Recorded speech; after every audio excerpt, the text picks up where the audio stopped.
الحمد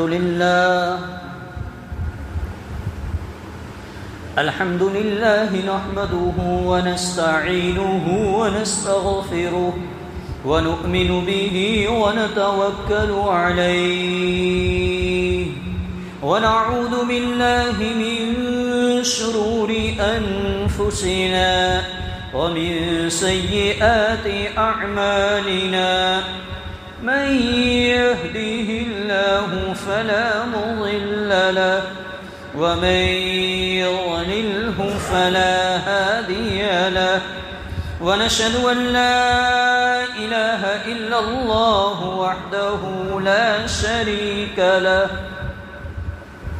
ونشهد أن سيدنا ومولانا محمدا عبده ورسوله أرسله الله تعالى إلى كافة الناس بشيرا ونذيرا وداعيا إلى الله بإذنه وسراجا منيرا أما بعد فأعوذ بالله من الشيطان الرجيم بسم الله الرحمن الرحيم ادعوا ربكم تضرعا وخفية صدق الله العظيم اللهم صل على محمد في أول كلامنا اللهم صل على محمد في أوسط كلامنا اللهم صل على محمد في آخر كلامنا بلغ العلا بكماله كشف الدجى بجماله حسنت جميع خصاله صلوا علیہ وآلہ۔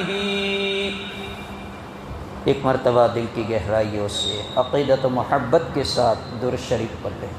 اللہم صلی علی سیدنا مولانا محمد وبارک وسلم۔ بزرگو، بھائیو، دوستو، عزیزو، دنیا کے اندر ہر انسان کے ساتھ پریشانیاں، حالات، تکلیفیں جڑی ہوئی ہے۔ کوئی اپنی بیماری سے پریشان ہے، کوئی اپنی اولاد سے پریشان ہے، کوئی اپنے کاروبار سے پریشان ہے۔ نہ معلوم دنیا کے اندر بسنے والا انسان کس کس تکلیفوں سے اور کس کس پریشانیوں سے دوچار ہے۔ دنیا میں بسنے والا کوئی انسان ایسا نہیں ہے جسے 100% راحت، 100% خوشیاں دنیا کے اندر میسر ہو، اس لیے کہ دنیا دار الحزن ہے، غموں کا گھر ہے، پریشانیوں کا گھر ہے، تکلیفوں کا گھر ہے۔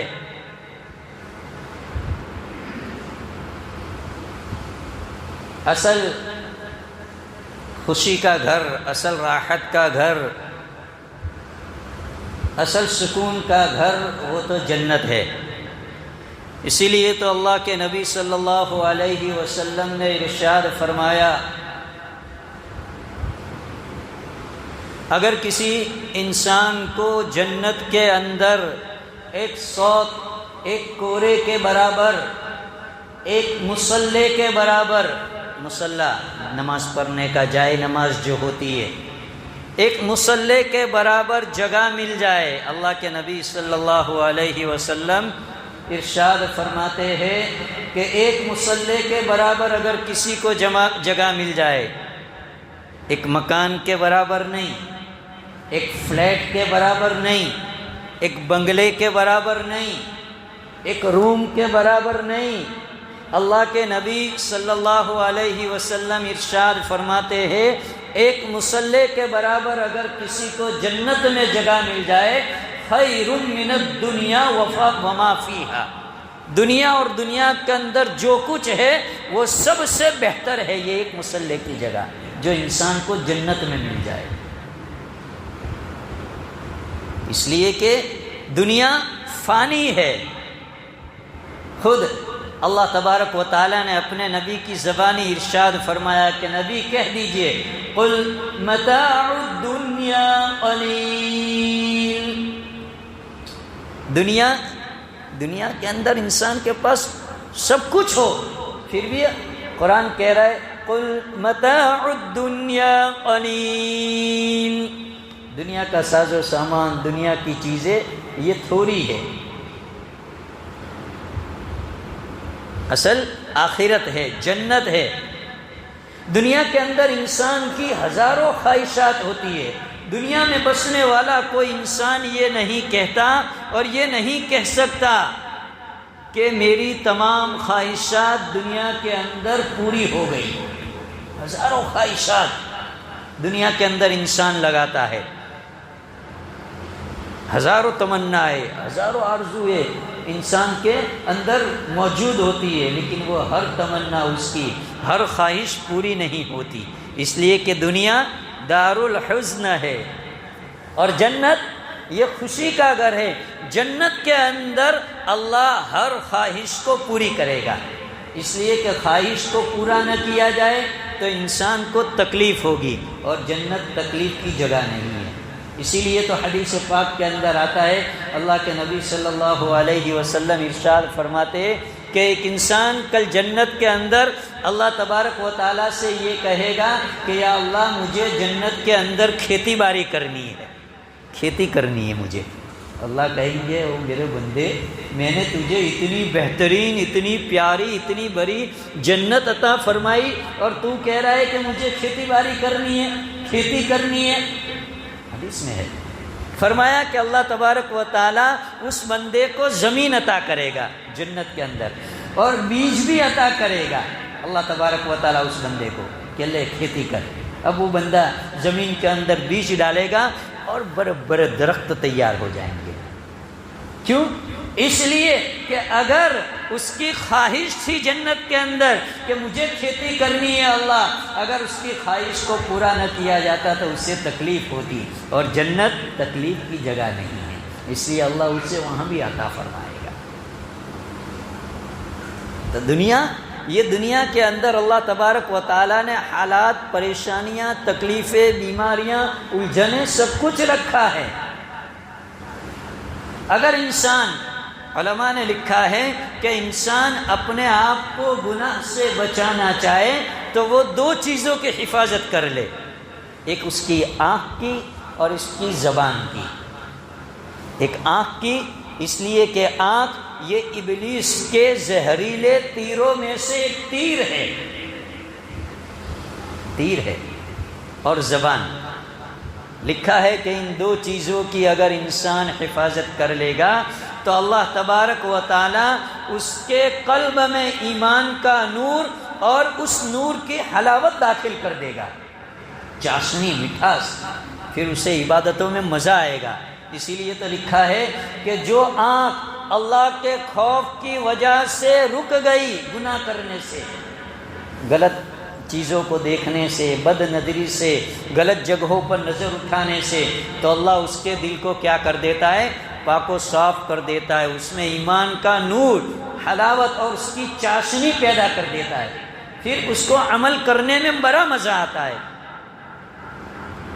اس لیے کہ قلب ہی سب کچھ ہے، انسان کا دل ہی سب کچھ ہے، یہ جب بنتا ہے تو سب کچھ بنتا ہے، اور یہ بگڑ جاتا ہے تو سب کچھ بگڑ جاتا ہے۔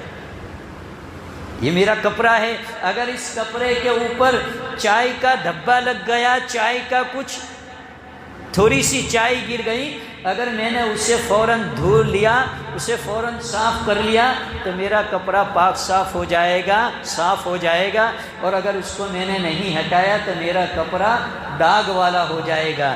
اسی طریقے سے دل کے اندر جب گناہ انسان گناہ کرتا ہے، گناہ کی وجہ سے انسان کے دل کے اوپر دھبا لگ جاتا ہے، اگر اس کو صاف نہیں کرتا انسان تو یہ دھبا بڑھتا چلا جاتا ہے۔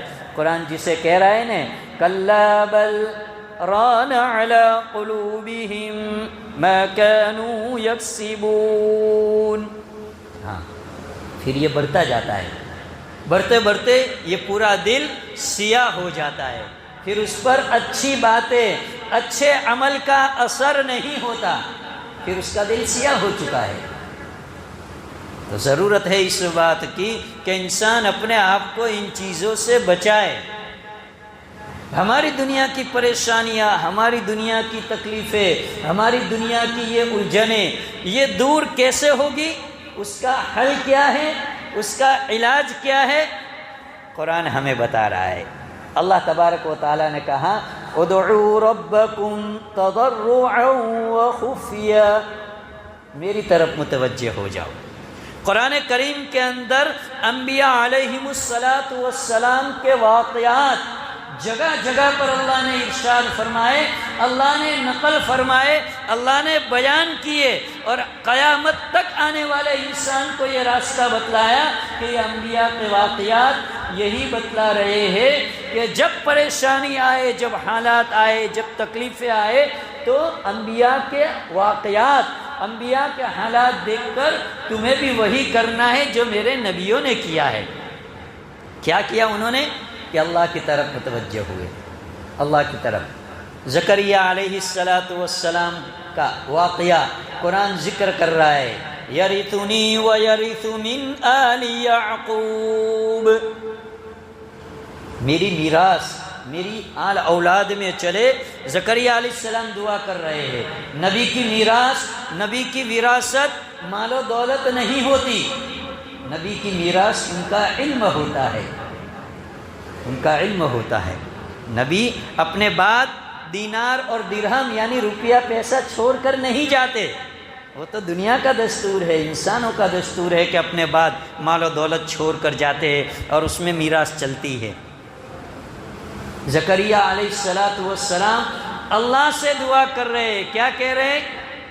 ہنالک دعا زکریا ربہ قال رب هب لي من لدنك ذرية طيبة إنك سميع الدعاء، اولاد مانگ رہے زکریا علیہ السلام، بڑھاپے میں اولاد مانگ رہے، لیکن مانگ کس سے رہے؟ اللہ سے۔ پریشانی، حالات، اولاد مانگ رہے کہ تو ہی سننے والا ہے، اللہ مجھے اولاد دے اور اولاد میں سے بھی لڑکا عطا فرما۔ زکریا علیہ السلام دعا کر رہے ہیں لڑکا عطا فرما تاکہ میری میراث چلے، میرے اس مشن کو چلائے۔ اللہ نے دعا بھی قبول کی، اور دعا قبول کرنے کے بعد اللہ تبارک و تعالی نے نام بھی بتلایا، انک سمیع الدعاء، اور پھر اللہ تبارک و تعالی نے نام بتلایا کہ ہم آپ کو لڑکا عطا فرمائیں گے اور اس کا نام یحییٰ رکھنا تم۔ زکریا علیہ السلام نے اللہ کو پکارا اپنی پریشانی میں، اپنی تکلیف میں۔ پھر آگے زکریا علیہ السلام کہہ رہے ہیں کہ یا اللہ میں تو بوڑھا ہوں، میری عورت، میری بیوی ہے وہ بھی بوڑھی ہو چکی ہے، بانجھ ہو چکی ہے، ظاہری اعتبار سے اولاد کی کوئی امید نہیں ہے، پھر اولاد کیسے ہوگی؟ اللہ نے کہا کذالک، ہو جائے گی، ہو جائے گی۔ انہونی کو ہونی کرنا یہ اللہ کا کام ہے۔ جہاں انسان کی نظر ختم ہو جائے وہاں سے اللہ کی نظر شروع ہوتی ہے، انسان کی سوچ ختم ہو جائے وہاں اللہ کی سوچ شروع ہوتی ہے، کہ انسان سوچتا ہے کہ یہ کام اب نہیں ہوگا، اللہ اس میں سے امر کن ڈال دیتا ہے، وہ کام ہو جاتا ہے۔ اذا اراد شيئا ان يقول له كن فيكون، اللہ کسی کام کا جب ارادہ کرتا ہے تو وہ کہتا ہے کن، ہو جا، فیکون، تو وہ کام ہو جاتا ہے۔ زکریا علیہ السلام نے اللہ سے مانگا۔ ایوب علیہ السلام سخت بیماری میں اللہ نے مبتلا کیا، ایسی بیماری کہ جو بیماری اچھی نہیں ہو رہی، اولاد کو بھی لے لیا، مال و دولت کو بھی لے لیا، بیماری میں مبتلا کر دیا۔ پھر ایوب علیہ السلام اللہ سے دعا کر رہے ہیں، کیا دعا کر رہے ہیں؟ وَاذْكُرْ عَبْدَنَا أَيُّوبَ إِذْ نَادَى رَبَّهُ أَنِّي مَسَّنِيَ الضُّرُّ وَأَنْتَ أَرْحَمُ الرَّاحِمِينَ۔ اب بہترین رحم کرنے والے ہیں، میری بیماری سے آپ ہی مجھے چھٹکارا دے سکتے، شفا آپ ہی دے سکتے۔ اللہ نے ایک چشمہ جاری کیا کہ اس چشمے سے آپ کیا کرے؟ نہا لے، غسل کر لے، بیماری بھی اچھی ہو گئی۔ جو اولاد فوت ہو گئی تھی، اولاد اللہ نے واپس دے دی۔ جو مال و دولت چلا گیا تھا، اللہ نے اس سے بڑھ چڑھ کر مال و دولت دیا۔ ایوب علیہ السلام، قرآن یہ واقعات، نبیوں کے واقعات ذکر کر رہا ہے۔ یونس علیہ السلام مچھلی کے پیٹ میں چلے گئے، 3 اندھیروں میں چلے گئے، سمندر کا اندھیرا، رات کا اندھیرا، سمندر کی تہ میں مچھلی، مچھلی کے پیٹ کا اندھیرا، گر گئے، نکل رہی نہیں بار۔ تو اللہ نے دعا سکھلائی یونس علیہ السلام، وَذَنُّونِ إِذْ ذَهَبَ مُغَاضِبًا فَظَنَّ أَن لَّن نَّقْدِرَ عَلَيْهِ فَنَادَىٰ فِي الظُّلُمَاتِ أَن لَّا إِلَٰهَ إِلَّا أَنتَ سُبْحَانَكَ إِنِّي كُنتُ مِنَ الظَّالِمِينَ۔ تسبیح سکھلائی، دعا سکھلائی اللہ نے یونس علیہ السلام کو کہ لا الہ الا انت سبحانک انی کنت من الظالمین کا ورد کرو، پڑھو۔ یونس علیہ السلام نے اسے پڑھا، اللہ نے مچھلی کے پیٹ سے نجات عطا فرمائی۔ قرآن میں دوسری جگہ اللہ ارشاد فرماتا ہے کہ اگر میرا یونس اس دعا کو نہ پڑھتا تو لَلَبِثَ فِي بَطْنِهِ إِلَى يَوْمِ يُبْعَثُونَ، قیامت تک میں اسے مچھلی کے پیٹ میں رکھتا۔ اگر میرا یونس اس دعا کو نہ پڑھتا تو کیا وہ مچھلی قیامت تک زندہ رہتی؟ جو خدا مچھلی کو مارنے پر قادر ہے، وہ مچھلی کو اللہ قیامت تک زندہ رکھنے پر بھی قادر ہے، رکھتے اللہ۔ لیکن اللہ نے یونس علیہ السلام کو تو دعا سکھلائی کہ یہ دعا کرو۔ آدم علیہ السلام کو بھی دعا سکھلائی تھی اللہ نے، دانا کھا لیا، جنت سے نکالے گئے، توبہ کر رہے، اللہ سن نہیں رہا، کتنے روئے، کتنے دھوئے، کتنے گر گرائے اللہ کے سامنے، پریشان حال ہے، جنت کا لباس جسم سے اتر گیا، جو نعمتیں جنت کی دائمی تھی، ہمیشہ کی تھی، وہ نعمتیں چھین گئی۔ پھر اللہ ہی نے سکھایا آدم علیہ السلام۔ یونس علیہ السلام کے واقعے سے علماء نے لکھا ہے کہ جو بندہ دنیا کے اندر کسی حالات میں کسی پریشانی میں مبتلا ہو، تکلیف میں ہو، کام اٹکا ہوا ہے، کام بن نہیں رہا، حالات سور نہیں رہے، تو علماء نے لکھا ہے، کسی حدیث میں نہیں ہے، قرآن میں بھی نہیں ہے، علماء نے لکھا ہے کہ یونس علیہ السلام کی قوم میں کتنے افراد تھے؟ فرمایا کہ 1,00,000 سے اوپر افراد تھے ان کی قوم میں۔ ان کی آبادی کتنی تھی یونس علیہ السلام کی؟ فرمایا 1,00,000 سے اوپر تھی۔ علماء نے لکھا ہے کہ جو دنیا کے اندر حالات میں، پریشانی میں، تکلیفوں میں کام اٹکا ہوا ہے، ہو نہیں رہا، سب طرح کے وسائل اختیار کر لیے لیکن کام بن نہیں رہا، جو دنیا کے اندر یونس علیہ السلام کو جو اللہ نے جو ان کو تسبیح بتلائی تھی، اس تسبیح کا 1,00,000 مرتبہ ورد کرے گا، لا الہ الا انت سبحانک انی کنت من الظالمین، اس تسبیح کا 1,00,000 مرتبہ ورد کرے گا، پڑھے گا اسے، اللہ اس تسبیح کی برکت سے اس کا اٹکاؤ پورا کر دے گا، اس کی پریشانی کو دور کر دے گا۔ یہ علماء کا بتلایا ہوا ہے۔ اللہ نے ہمیں یہ دنیا دی ہے، دنیا کے اندر حالات تو رہنے والے ہی ہے، پریشانیاں، تکلیفیں، سب کچھ ہوگی، لیکن اس کا حل اللہ نے بتلایا کہ ہمیں کیا کرنا ہے، رجوع اللہ کرنا ہے، اللہ کی طرف متوجہ ہونا ہے، اللہ کی طرف رجوع کرنا ہے، مانگنا ہے، اللہ سے مانگنا ہے، بار بار مانگنا ہے، اپنی دعاؤں میں تکرار یعنی ایک لفظ کو بار بار بولنا ہے، کہ اللہ میں بہت گنہگار ہوں، میں بہت پریشان ہوں، اللہ میں بہت بڑا پاپی ہوں، اللہ میں بہت بڑا گنہگار ہوں، تو ہی معاف کر سکتا ہے اور تیرے علاوہ کوئی معاف۔ یہ بار بار جملے دہرانے۔ بعض بزرگوں کے متعلق لکھا ہے کہ وہ دنوں رات کے 24 گھنٹوں میں سے 12 گھنٹے اللہ سے مانگتے تھے۔ ہے ہمارے پاس اتنا وقت اللہ سے مانگنے کے لیے؟ 1-2 منٹ بھی نہیں ہے ہمارے پاس۔ تو امام صاحب سلام پھیرتے، اس کے بعد استغفر اللہ، یہ 3 مرتبہ پڑھنے کا بھی وقت نہیں ہے۔ جیسے امام صاحب سلام پھیرتے ایسے بھاگتے جیسے باہر ہمارا بہت بڑا کاروبار فلاپ ہو رہا ہے، بہت بڑا کاروبار کی ڈیل چل رہی ہے، سودا چل رہا ہے، اور اگر ہم باہر نہیں جائیں گے تو وہ سودا ہمارا کروڑوں روپے کا کینسل ہو جائے گا، اتنے جلدی بھاگتے۔ یہ اللہ کی اس گھر کی اور اللہ کی اس عبادت کی بے حرمتی ہے، مذاق ہے اللہ کی عبادت کے ساتھ۔ ارے 2-4 منٹ رک جاؤ، نماز کے بعد اللہ دعا قبول کرتا ہے۔ کچھ نہیں آتا، ہاتھ اٹھا لو صرف اور اللہ سے کہہ دو اللہ تو میرے سب کام بنا دے۔ اتنا تو آتا ہے نا اپنی زبان میں۔ دعائیں پڑھنی نہیں آتی، قرآن کی آیتیں پڑھنی نہیں آتی، اور چیزیں نہیں آتی، اتنا تو آتا ہے اپنی زبان میں۔ کم از کم اتنا تو کہو، نبی کی تعلیمات پر تو عمل کرو کہ سلام پھیرنے کے بعد 3 مرتبہ کہو استغفر اللہ استغفر اللہ استغفر اللہ۔ نماز کی جو کوتاہیاں ہوئی ہے، نماز کی جو ہماری پریشانیاں، نماز کے اندر جو خامیاں رہ گئی تھی، کمیاں رہ گئی تھی، اللہ اس کی برکت سے دور کر دیتا ہے۔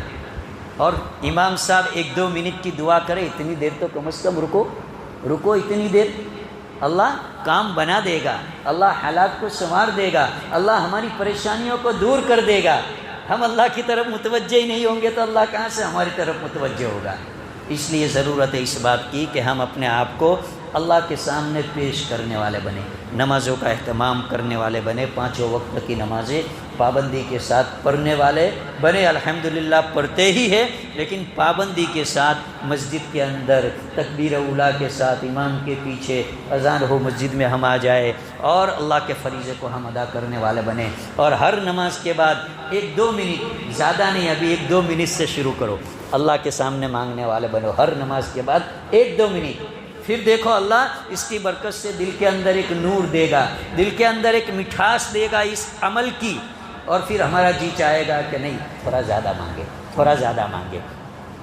اللہ تبارک و تعالی ہم تمام کو اللہ کی طرف رجوع ہونے کی توفیق عطا فرمائے۔ اللہ تبارک و تعالی ہماری پریشانیوں کو، تکلیفوں کو، الجھنوں کو، ٹینشنوں کو، بیماریوں کو اللہ اپنے فضل سے ہر ایک کی دور فرمائے اور اللہ کی طرف رجوع ہونے والا بنوائے۔ وآخر دعوانا الحمدللہ رب العالمین۔